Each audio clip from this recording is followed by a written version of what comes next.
에베소서 2장 1절 말씀부터 몇 절 봅니다. 너희의 허물과 죄로 죽었던 너희를 살리셨도다.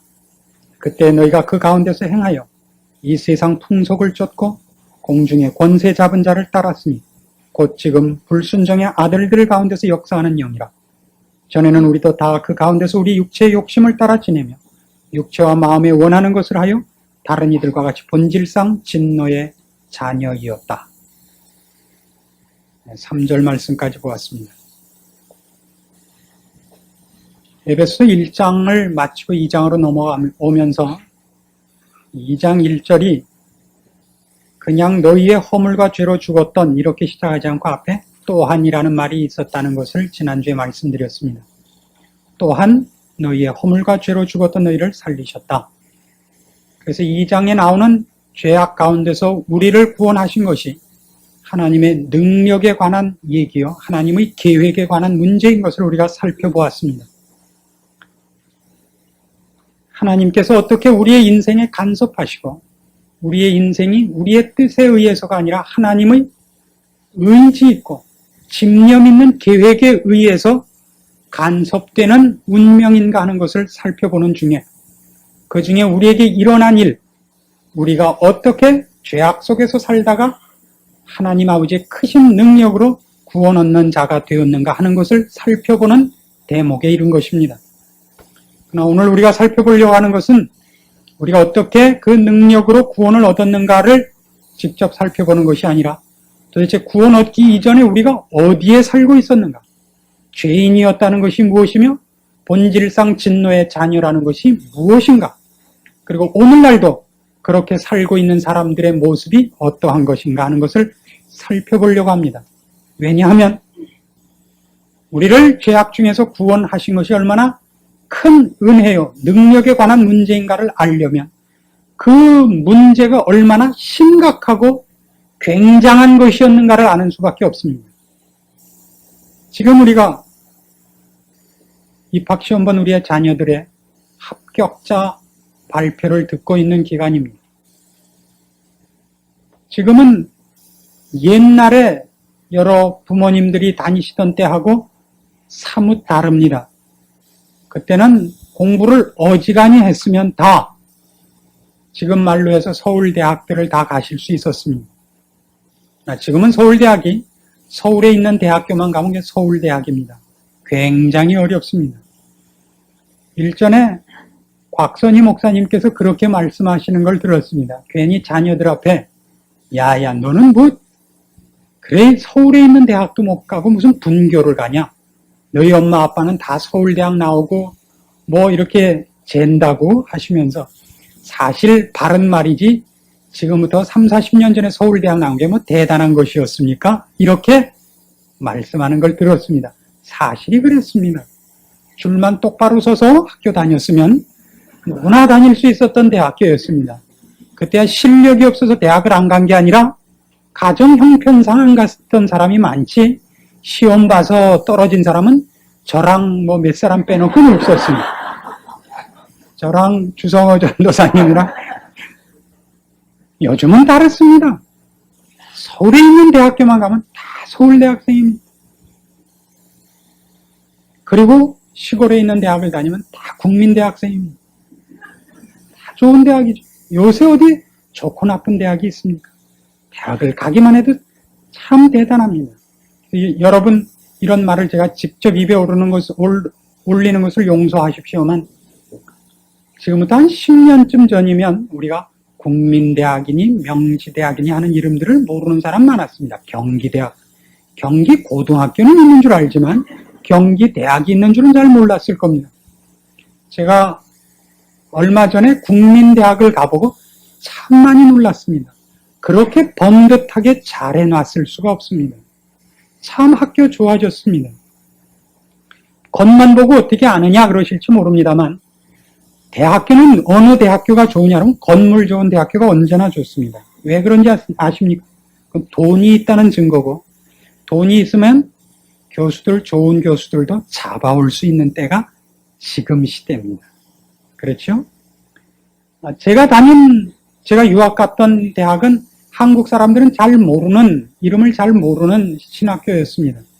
그 학교는 괜찮은 학교입니다. 그걸 뭘로 아느냐 하면 저한테 다달이 연락이 옵니다. 지금까지도요. 제가 졸업생이라고 신문이 오고 뭐 소식이 오고, 신문이나 소식이나 뭐 하여튼 그런데 자꾸 옵니다.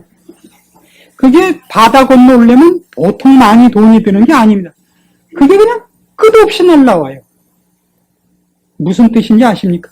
돈이 많다는 뜻입니다. 그 학교가 돈이 많다는 건 좋은 학교라는 뜻입니다. 미국에서는 특별히 더 그렇습니다. 이제 우리가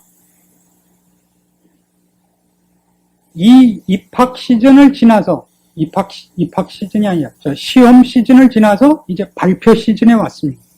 우리의 자녀들의 발표를 하나씩 둘씩 듣고 있습니다.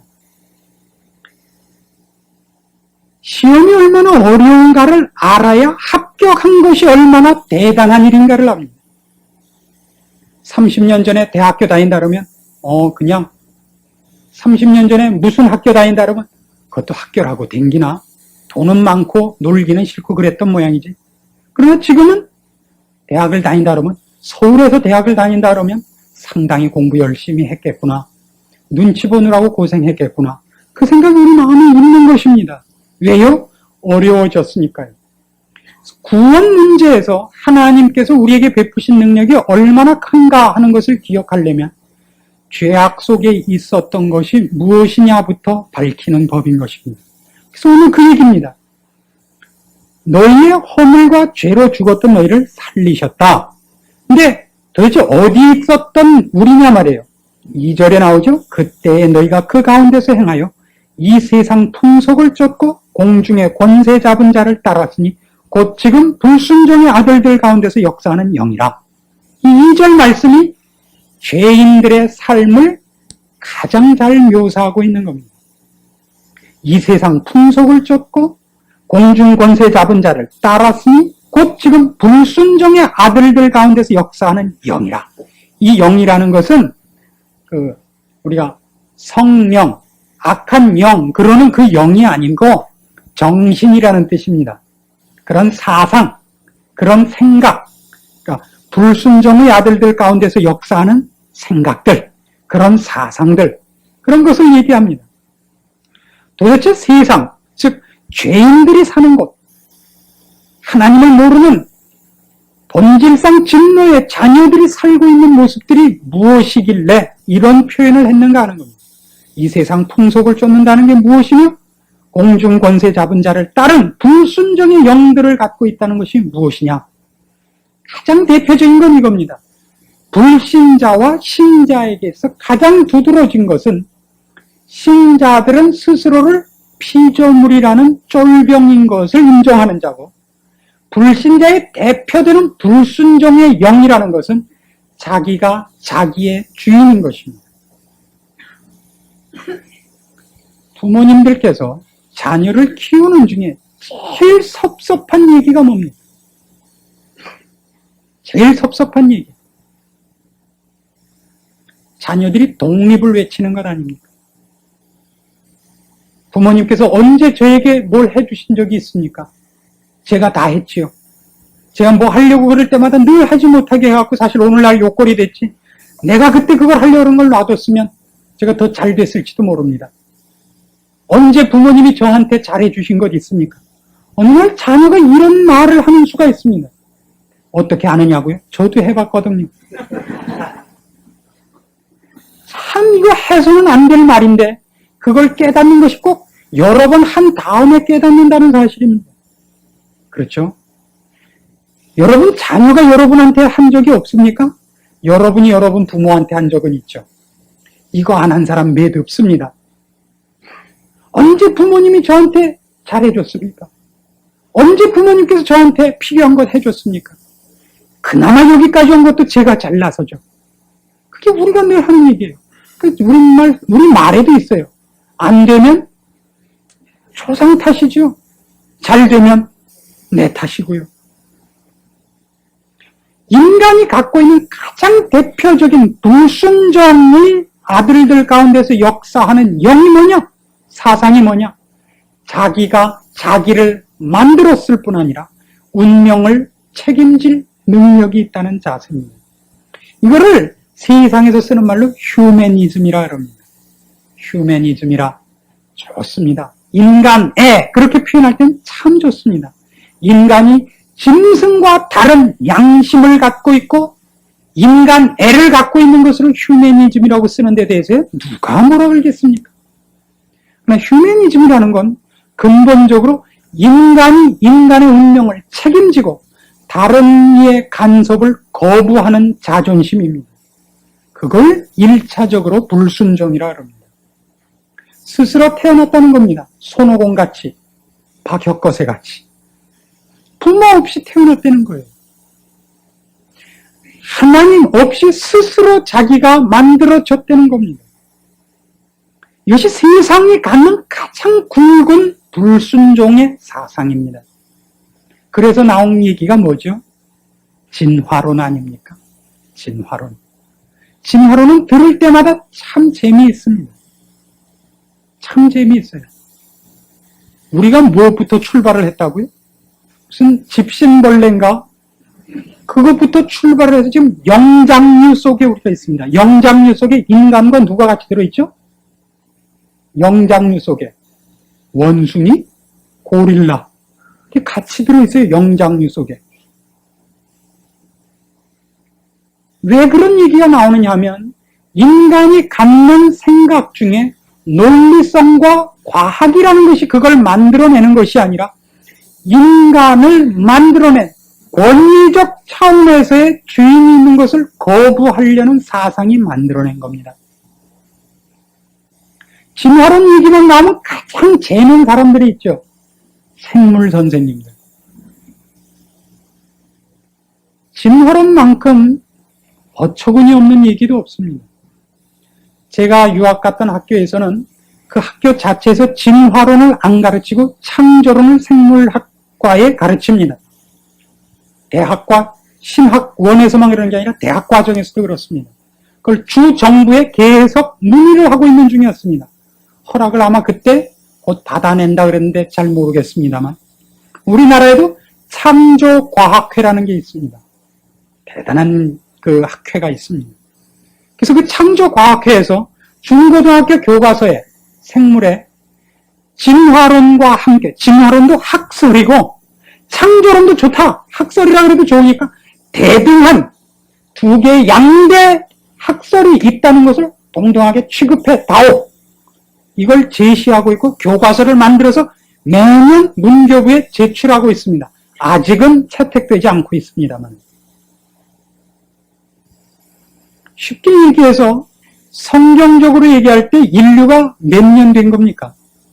창조된 지 성경적으로 대강 따져서 한 6,000년 됐다 이겁니다. 근데 과학적으로 조사를 해보면 이 세상이, 지구가 단위가 어떻게 되죠? 세상이 생겨난 단위가 몇 억 년입니다. 몇 억 년 전에. 다른 건 다 그만두고 이런 생각을 한번 해보세요. 아담이 처음 만들어졌을 때 아담이 어린애로 만들어졌습니까? 어른으로 만들어졌습니까? 어린이로 만들어졌어요? 어른으로? 어른이었을 거라고 생각합니다. 왜 그렇게 생각하십니까? 그가 만들자마자 모든 동물들의 이름을 지어줍니다. 그렇죠? 그리고 하와를 만들어줄 만큼 컸다는 얘기입니다. 그렇잖아요? 생후 1개월 됐는데 시집장가 보내진 않았을 거 아니에요. 하여튼 30세 가까이 되지 않았겠는가 봅니다. 그러면 진화론자가 오늘 막 만든 아담을 만나보고 아담이 몇 년 전에 생겼다 그러겠습니까? 30살 난 아담을 만난 진화론자가 아담을 보고 아담은 태어난 지 몇 년 됐다. 30년 됐다 그럴 거 아닙니까? 실제는 언제 태어났어요? 그 날 태어났단 말이에요. 지구도 그래요. 하나님이 지구를 만드셨을 때, 처음 만들 때 몇 살짜리 지구를 만들었는지 우리가 모르는 겁니다. 근데 그거를 그날 만든 날 하나님이 그러니까 10억 년짜리 지구를 오늘 만드셨어요. 그럼 진화론자가 보면 이 지구는 몇 년 전에 생겨났다 그럴 거예요. 10억 년 전에 생겨났다. 아까 아담 얘기는 그저 30년만 틀리지만 지구 얘기로 가면 벌써 억대로 틀려나가는 겁니다. 근데 그렇게 저 사람들이 생각을 잘못했다. 그러니까 이렇게 가서 설명을 하면 될 거라고 생각하지 마십시오. 사람은 목적론적인 법입니다. 자기가 우기고 싶은 걸 합리화시키는 사람이지 족속이지 생각을 제대로 했더니 결론이 이게 나왔다는 아닙니다. 그런 사람 없습니다. 이 교회에서 제일 재미있는 게 뭐냐 여러분? 돌아다니는 루머입니다. 그렇죠? 우리 박 목사가 영락교회 후임으로 결정됐대. 뭐 이런 얘기도 돌아다녀요. 대단하죠? 이건 오늘 제가 처음 만든 얘기입니다만.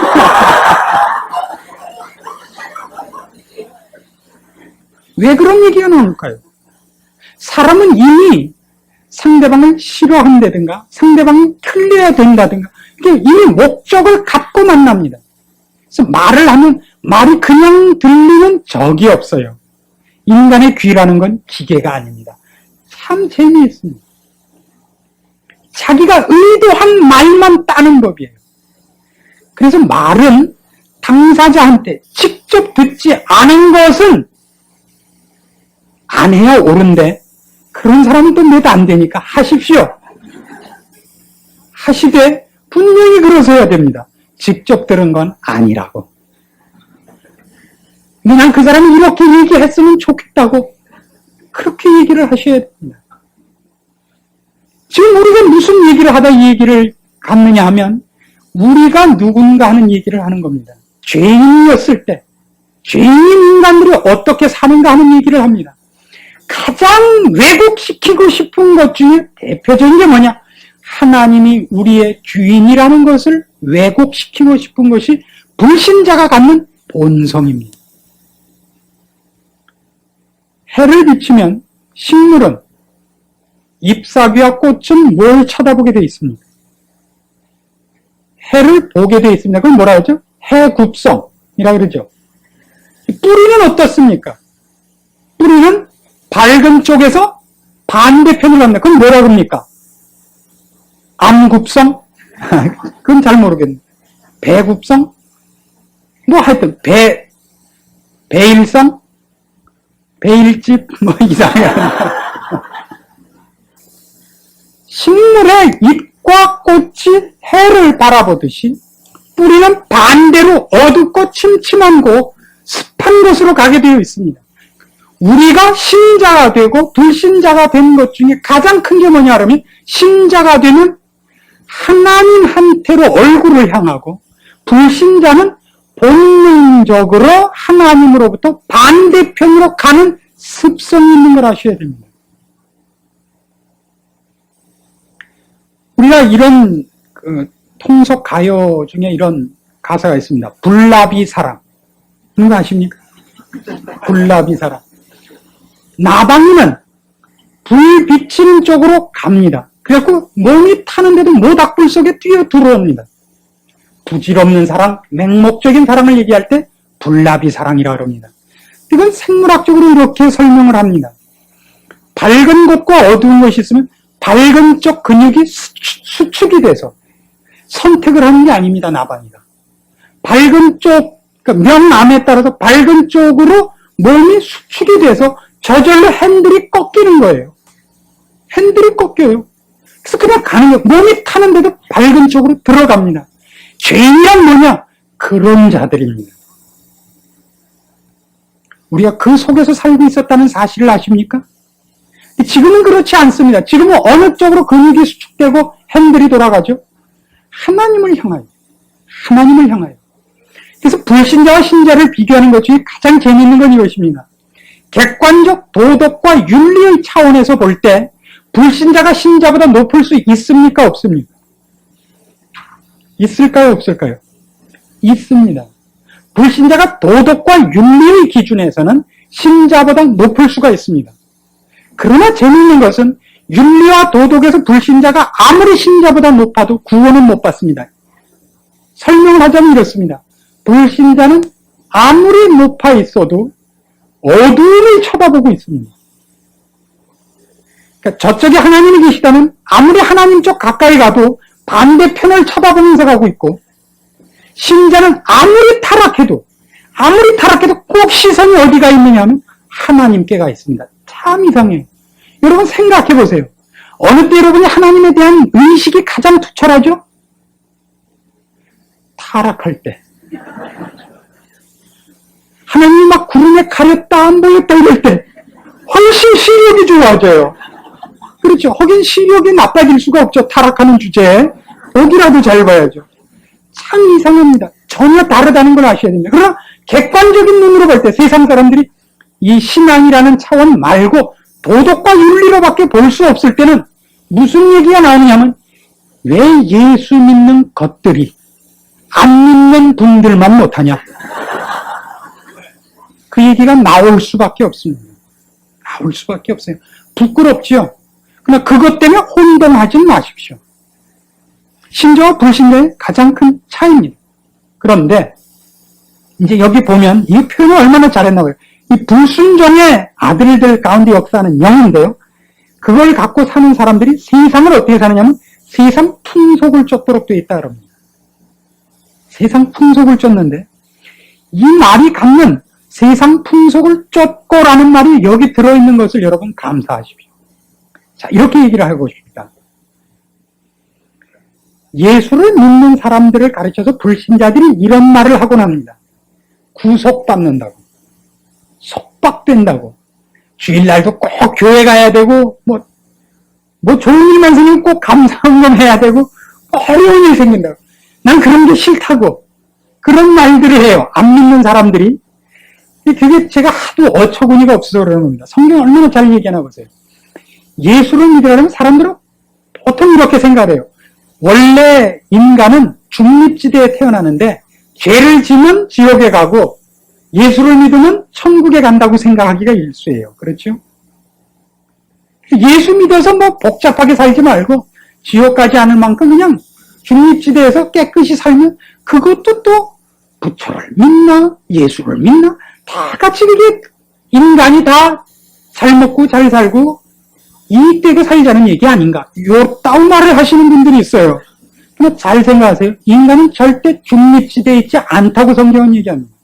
인간은 두 영역밖에 없습니다. 하나는 하나님의 통치권에 있든가 하나는 사탄의 통치권에 있을 뿐입니다.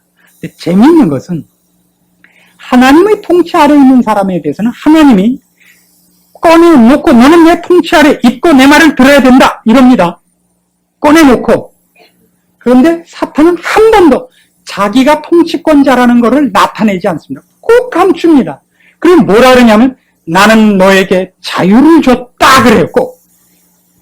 교회 같은 데 묶이지 말고 뭐 예수 믿느냐 어쩌니 그러지 않고 그냥 네가 네 인생의 주인 돼서 행복하게 멋지게 살아봐라. 요렇게 꼬십니다. 근데 성경은 얘기를 하는 거예요. 아니다. 너희는 세상 풍속을 쫓는 자들이다 그래요. 몇 가지 예를 들어봐요. 정말 우리가 우리의 인생과 자기의 판단을 독립적으로 하는 사람이 있습니까? 이 세상에서 제일 무서운 게 뭡니까? 여러분, 이 세상에서 제일 무서운 게 뭡니까? 호랑이입니까? 꽃감입니까? 아니면 뭡니까? 이 세상에 제일 무서운 게 뭡니까? 여러분 지금 살면서 제일 무서운 게 뭡니까? 저야 물론 하나님입니다만 누굽니까? 사람입니다. 그럼 정말 정직하신 대답입니다. 그러나 그 수준에 계시진 마십시오. 왜 사람이 무섭죠? 왜 사람이 무섭죠? 우리는 혼자 쥐뿔나게 못 사는 사람이기 때문입니다. 남이 하는 걸 못하는 것만큼 무서운 게 없습니다. 우리가 우리 자녀를 왜 대학을 보내죠? 솔직히 얘기하세요. 왜 보내죠? 안 보내면 애가 혹시 지진합니까? 뇌염에 걸린 적 있습니까? 혹시 얼마 못 보십니까? 별걸 다 묻는다고요. 그래서 사실은 자녀의 행복은 둘째 문제고 보내놔야 마음이 편해요. 제가 아는 분이 상당한 노처녀가 있습니다. 40줄에 접어들고 있는 노처녀가 한 분 계시는데 저한테 이렇게 얘기하는 걸 듣고 제가 정말 마음에 감동을 받았습니다. 누가 잠깐만 혼인신고 한번 하고 이혼해주겠다 그러면 500만 원쯤 내놓겠대요. 뭐 결혼식도 할 거 없고 같이 살 것도 없이 그냥 혼인신고 한번 했다 이혼한 걸로만 해주면. 결혼을 안 했다 그러면 문제가 이렇게 많대요. 왜 못했느냐, 왜 안 갔느냐, 뭐 말띠냐, 뭐. 근데 자기 친구 중에 이혼한 사람이 있는데 애가 몇이세요? 이혼했습니다. 그러면 더 이상 묻질 않더래요. 그러니까 훨씬 노처녀가 어렵더랍니다. 이혼한 쪽보다도. 그래서 그냥 그것만 해주면 500만 원을 주겠다. 누구든지 지원자 있으면 그때 개인적으로 연락 주시기 바랍니다. 우리의 제일 무서운 자는 사람입니다. 그게 뭐예요? 사람들이니까. 세상입니다. 세상 속에서 인간은 자기의 줏대대로 살지 않습니다. 언제 그런 걸 만들었는지 모를 것들이 우리를 잡고 있습니다. 이렇게 살아야 한다고. 우리 중에 어느 누구도 지금 현대에 와서 자기의 아이디어와 자기 판단 기준, 가치관을 갖고 있는 사람 없습니다. 누가 우리의 가치관을 만들어주느냐면 신문과 텔레비입니다. 기껏 잘난 척 한 얘기가 나중에 타임지에 있는 것 먼저 읽고 와서 재는 거. 남 안 본 주간지의 구석에 있었던 얘기. 알고 봤더니 누가 그랬대. 그게 무슨 큰 발견인 것처럼 그런 얘기들을 하고 그런 옷들을 입고 그런 경험들을 하고 하는 것들이 우리 시대에 있어서는 지지 않는 정도가 아니라 안 하면 안 되는 일이 되었다는 걸 아십니까? 어디 사십니까? 어디 아파트에 삽니다. 몇 평이십니까? 얼마 주고 입주하셨습니까? 이런 걸 왜 우리가 할 말이 없다는 걸 아십니까? 우리가 얼마나 세상 속에서 우리 마음대로 살지 못하고 잡혀져서 살고 있는지를. 제가 알고 있는 선교사 한 분이 이런 얘기를 했습니다. 타히티라는 데가 있습니다. 그 타히티에 가면 1년 12달 거기는 여름이지요. 늘 수영복 차림으로 해변가에 가서 놀고, 그래서 서구 사람들은 타히티를 가는 게 평생의 소원입니다. 그걸 가기 위해서 몇십 년씩 돈을 모아서 한 달을 놀러 가는 겁니다. 혹은 일주일, 사흘이라도 좋다. 갑니다. 1박 6일 이렇게 가죠. 어떻게 5박 6일을 해요? 돈 모아갖고 억지로 한 번 갔는데 하루도 안 자고 6일을 뜬 눈으로 놀아야 될 거 아니에요. 1박 6일. 그 1박도 비행기 속에서만 1박이죠. 가서는 절대 안 자요. 그러고 그런 얘기를 했습니다. 도대체 문명이 뭐냐? 문명이 뭐냐? 문명화된 속에 사는 바람에 이렇게 뻘거벗고 이 야만인 같은 녀석들은 12달 거기서 놀고 문명화돼서 뼈 빠지게 이래가지고 평생에 일주일 그냥 너무 소리치고 놀고 가고 문명이 도대체 무슨 이익이냐? 그런 한탄을 했어요. 저는 참 귀담아 들었습니다. 그래서 그런 문명은 필요 없지 않을까요? 또 우리는 도대체 지금 사회를 문명화시켜갖고 도대체 무슨 이익을 받습니까? 비행기가 있고 자동차가 있어 빨리 갑니다. 좋습니다. 빨리 가서 이익 본 게 뭐 있습니까? 뭐 이익 봤어요? 이익 본 거 하나도 없습니다. 세멘트 만들어내갖고 철근 콘크리트라는 거 만들어갖고 닭장 속에 다 사는데 뭘 좋습니까? 뭐가 나아졌느냐고요? 나아진 거 없습니다. 훨씬 더 각박해지고 훨씬 더 단절됐고 훨씬 더 사람들은 자살하기 시작했습니다. 절망만 더 두터워졌습니다. 왜 나아졌다고 생각을 하죠? 나아져야 된다고 스스로를 부추기고 있는 겁니다. 인간들은 끊임없이. 우리가 실패했다 그러면 누가 옳았다가 돼요? 인간들이 실패했다 그러면 하나님 말씀이 옳았다가 됩니다. 죽었다 깨도 그걸 하기 싫은 거예요. 그래서 어떻게 해요? 지고 있고 실패하고 있는데도 불구하고 끊임없이 잘 되고 있다는 겁니다. 잘 되고 있대요. 이 세상입니다. 사탄이 우리를 세상 속에 묶어놓아서 그 뺑뺑이를 도는 바람에 정당한 말씀을 들을 틈도 없게 해놓았었고, 어떤 사람에게는 세상 사람들 눈으로 볼 때 자랑스러운 걸 줘서 자기 도취에 빠지게 하거나, 혹은 그것을 잡으려고 애를 쓰느라고 이쪽 문제를 까먹게 하거나, 혹은 거기에 좌절해서 일로 돌아올 틈 없이 자폭하게 만들거나 하는 것으로 하나님과 진리로부터 우리를 단절시키고 있다는 사실을 직시하셔야 됩니다. 예수를 믿는 사람들 중에 이런 답을 하는 사람이 의외로 많다는 걸 아십니까? 제가 그때는 쓸데없는 것에 정신이 팔려 있었습니다. 제가 눈이 멀었었습니다. 이제 알고 보니까 그게 무의미하다는 걸 알겠습니다. 그 말을 하는 사람이 많다는 걸 아십니까? 참 많죠. 건강 때문에, 혹은 한번 경제적인 파탄을 만난 때문에, 혹은 가족 중에 어떤 비극이 생겨서 인간이라는 것이 무엇이며 인생이 무엇인가를 한번 맞는 순간이 있었던 사람은 행복한 사람인 것입니다. 우린 거기서 갑자기 정신을 차린 사람들입니다. 어떻게 해요? 하나님께서 그 속에서 우리를 꺼내주셨기 때문입니다. 사탄은 심지어 우리로 하여금 우리가 우리를 결정하는 재미 때문에도 하나님을 생각지 못하게 하는 자입니다. 사탄은 참으로 교묘한 자입니다. 절대 나서서 너는 내 쫄병이다 그러지 않습니다. 옛날 유치했던 시절에 우리의 교육 수준이 낮고 문명이 발달되지 못했을 때는 직접 와서 겁을 줘서 항복을 시켰습니다. 그러나 보십시오.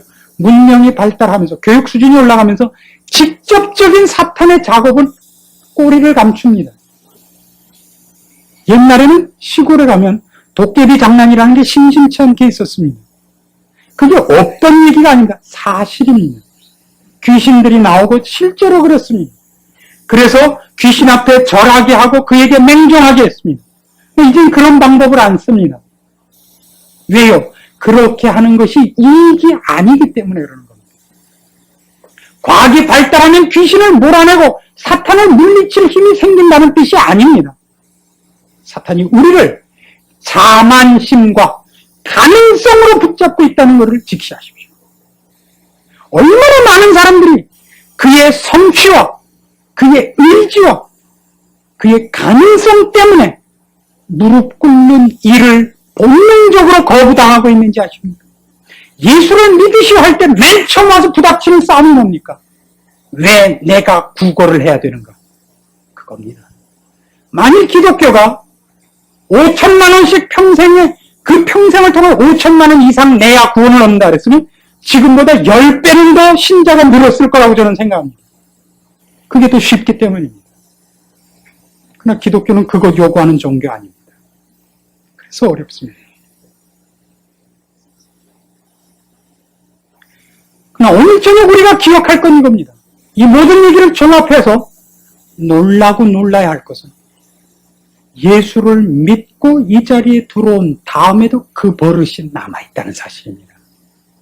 교회 안에서 우리가 가장 두려워하는 것이 무엇입니까, 이제 그럼? 아까 세상에서 가장 무서웠던 것이 사람이랍니다. 그럼 교회 안에 들어와서 가장 무서운 게 누굽니까? 누굽니까?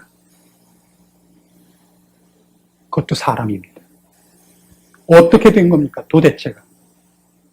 믿기 전에도 무서웠던 것이 사람, 믿음 후에도 무서운 것이 사람이라면 우리는 하나님 앞에 받은 축복을 제대로 누리지 못하고 있는 것이 사실입니다. 그리고 옛날 세상 풍토가 교회에 그대로 들어와서 오염시키고 있고 부패시키고 있음에도 불구하고 아무도 몰아낼 생각을 안 하고 있습니다. 왜요? 그것이 우리한테 너무나 길들여진 습관이기 때문에 그쪽이 쉬워서 그렇습니다. 그쪽이 쉽습니다. 주를 믿고 교회 안에 들어와서도 그 풍속이 우리한테 쉽습니다. 훨씬 쉬워요. 애를 써야 됩니다. 하나님의 말씀대로 살고 말씀대로 평가되는 것이 교회 안에 풍토가 되도록 만들어야 되는 겁니다. 그래서 우리는 이런 질문을 해야 됩니다. 성경이 우리에게 요구하는 것이, 요구라기보다 다른 단어를 씁니다. 성경이 우리한테 제시하는 것들은 축복입니까? 공갈입니까? 어느 쪽이 많아 보입니까, 여러분? 성경이 우리에게 제시하는 것이 그 톤이 공갈입니까? 축복입니까? 저는 공갈 쪽인 것 같습니다. 그 축복은, 분명히 이건 다 축복을 위해서 기록되어 있는 겁니다만, 이런 거랑 같다 이겁니다. 우리가 자녀의 축복을 위하여 늘 허허 웃어주지 않는다는 말입니다. 자녀의 축복을 위하여 부모님이 늘 매를 들고 있어야 된다는 말입니다. 그 성경의 톤은 의외로 공갈이요, 협박이요, 어떤 면에서의 저주입니다. 경고 일변동입니다.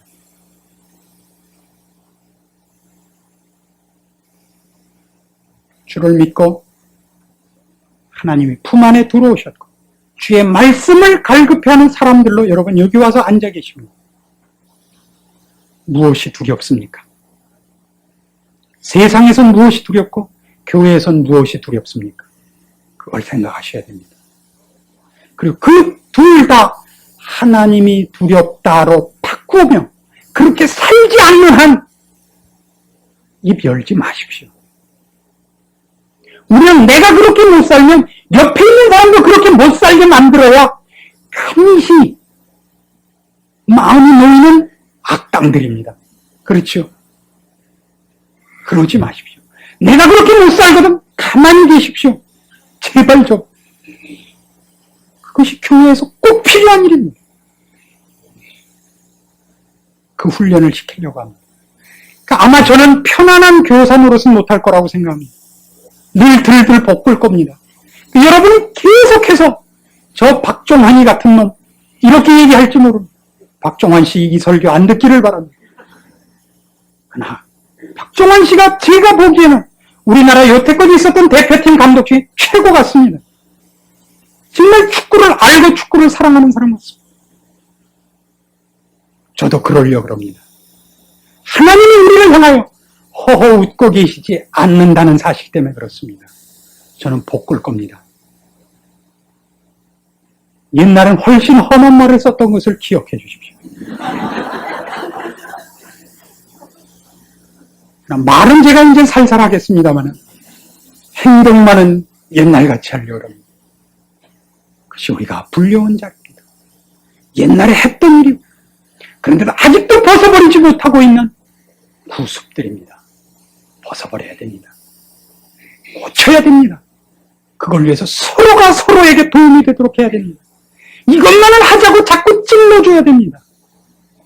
그 일들이 여기에서 꼭 있어지기를 바라서 이 말씀 증거합니다. 기도하십시다. 하나님 아버지의 은혜를 감사드립니다.